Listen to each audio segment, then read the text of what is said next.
Naslikano more. Na obali Mirnog mora nalazio se svetionik. Mala kula koja je na svom vrhu imala svetleću lampu svetiljku. Oko svetionika ležalo je kamenje raznih oblika i veličina. Boje su bile interesantne, od sive, plavičaste, zelenkaste, pa do tamne nijanse braun boje. Sjaj ovim stenama dodavalo je blistavo sunce i morski talasi. Od početka leta dečak Ivan dolazio je na ovu plažu. Tu nije bilo mnogo kupača i uživao je. Sa njim svuda išlo je Štene, kućni ljubimac.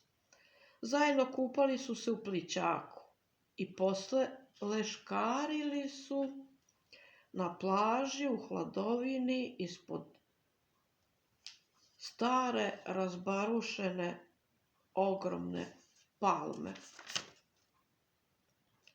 Morski vetar donosio je svežinu sa mora.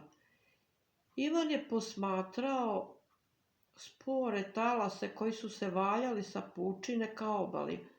Učinilo mu se da neko majušno biće pliva ka obali i video je morskog galeba koji je lovio ribu blizu obale. I izletela je ova ptica iz mora, doletela na krošnju palme iznad Ivana i psetanceta. Ivan je počeo da tone u maštu, a galeb je mahnuo krilom kao učesnik mađioničarskog trika. I najednom Ivan je video prvu sliku. Brod, baš brod. I bio je prepun nekakvih čudnih školjki koje su se tu stvorile. I otvarale su se i zatvarale u ritmu talasa muzike koja je odnekud iz neke školjke dolazila. Sve je bilo svetlucavo. Melodija morska kao šum talasa i ptičije pesme. Iznad svih školjki na palubi stajao je galeb na najvećem kamenu. Morske trave napravile su sliku sa morskog dna na kojem svetlucali su raznobojni sjajni korali i kamenčići, ribice i trave. Ivan se prepustio mašti. Počeo je i sam da zamišlja pejzaže, predele koje je video kraj mora. Poželeo je da sve to naslika. I sledećeg dana počeo je na kamenčićima da slika male slike.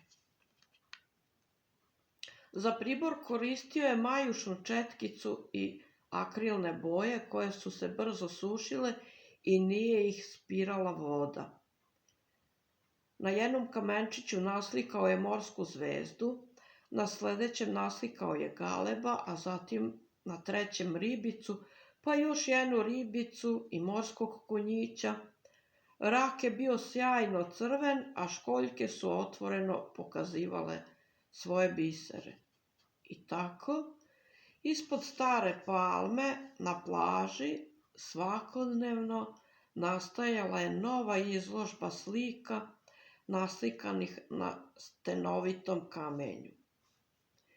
I posle nekoliko dana pod velikom palmom nastao je bajkoviti krug. Iznenađeni šetači su svakodnevno svraćali da pogledaju nove slike na kamenčićima. Ivan je baš u tome uživao do kraja leta. Nastale su mnoge bajkovite slike, a kad je leto zamenila jesen, Ivan je izložbu preneo u svoj dvorišni vrt. I bajka se nije završila. Produžit će se